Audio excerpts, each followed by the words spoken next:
Hi guys, ang i-review ko ngayon ay yung Picanto 1.2 Black Automatic. So, unahin natin sa front view. So, ito yung signature ng Kia, ay yung Tiger Nose Grille. Ito po siya. Ito. Ayan. Ayan. So, nagsisimbolize ko siya as a roaring tiger. Kaya pag titingnan natin siya matapang or very sporty. Ayan. So, meron siya headlights, fog lamps, and then meron siyang trimming line or aerodynamics para ma-less yung wind drags. Ito po siya. Ayan. Sa gilid. Okay.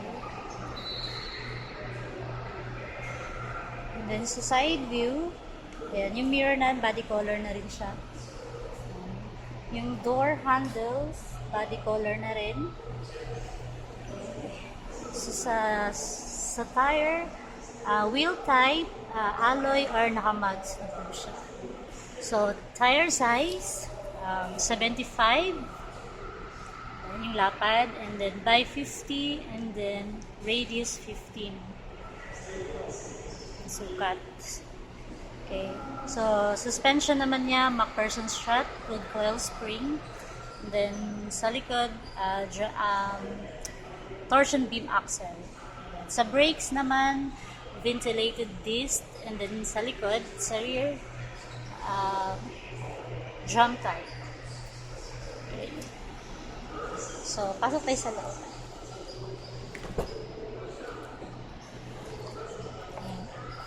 So, yung sa first row na upuan, bucket type na siya. Ayan, yung mga ginagamit sa mga sports car. So, ito yung, natin, seat belt. ELR. So, ang tawag, emergency locking retractor. So, meron na siyang lap belt. And then, meron siyang under tray. Ayan, secret compartment. So, if ever na may dala tayong pera or importanteng gamit, ayun, pwede natin ilagay dito para hindi siya kita. Okay. And then, glove box. Yan. Okay. And then, sa second row, ayan, yung leg room, maluwag. Then, meron na rin siya ditong cup holder isa.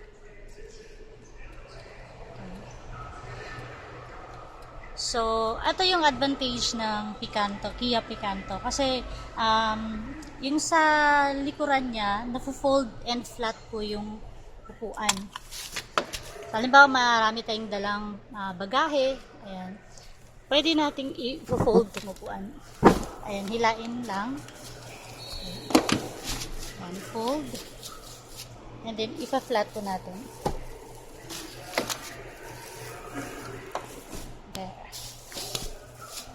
Ayan. So, maluwag na po siya. Same din sa kabila. Nafo-fold and flat din po siya. Ayan. So, ang sukat po nito ay 60 by 40. So, balik na natin.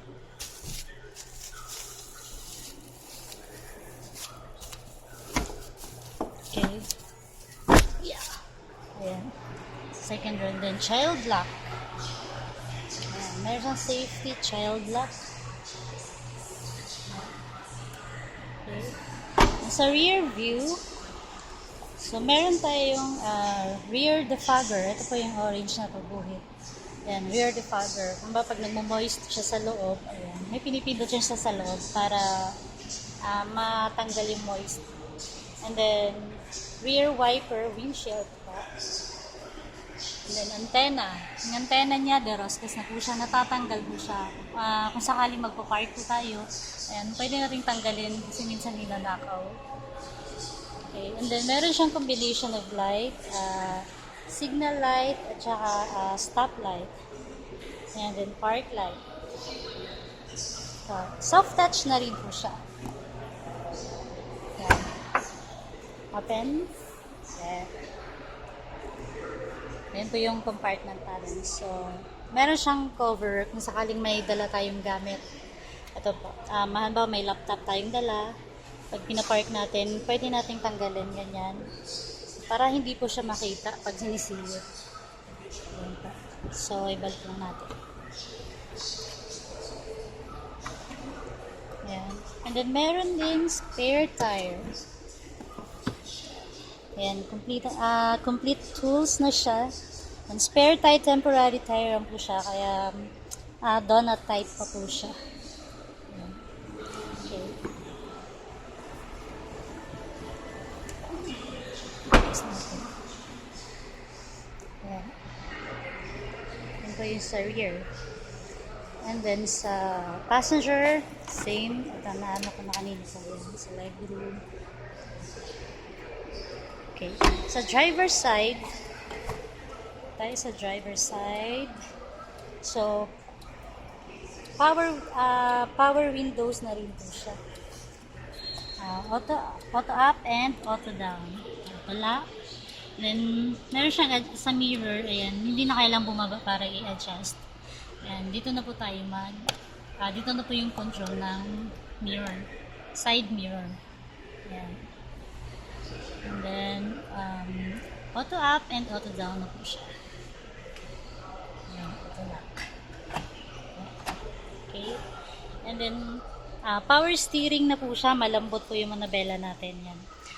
MDPS na rin po siya. Ibig sabihin ng MDPS, Motor Driven Power Steering. Kung halimbawa, tumatakbo tayo ng matulin sa highway, automatic po siyang tumitigas yung manabela. Kasi yung iba po, pag ang takbo is 100 or 120, nangangarag po siya. Ito po, automatic po siya natitigas pag matulin na yung takbo niya. Ayan.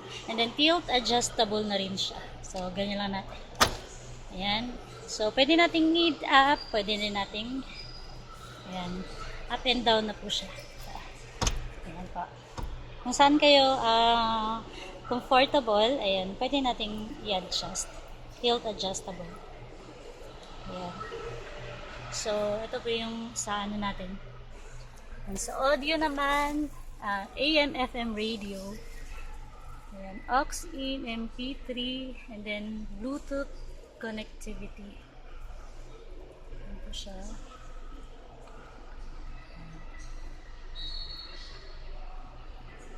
And then aircon manual. Ayan. So, USB ports. Open na natin. Ito po. Ayan sa USB natin. Ayan. And then, meron siyang 2 cup holder. Pindutin natin. Ayan po. 2 cup holder. Ayan. And then, meron siyang 2 bottle holder sa gilid. And then, 4 speakers na rin po siya. And then, trip computer. There. And gauge cluster.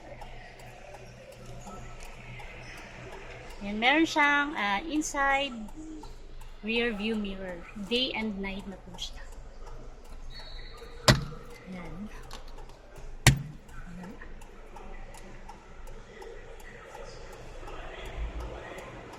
So, ang makina po nito ay 1.2 gas engine. 4 cylinders na rin po siya with VOHC or 16 valves, MPI, and CVVP. And so, ito po yung Picanto Automatic Black. Marami pong available color nito. So, sa mga gusto pong mag-avail ng sasakyan na to, mabilis lang po and fast approval po. I-text nyo lang po ako sa number na to sa baba para ma-process. Okay? And thank you for watching.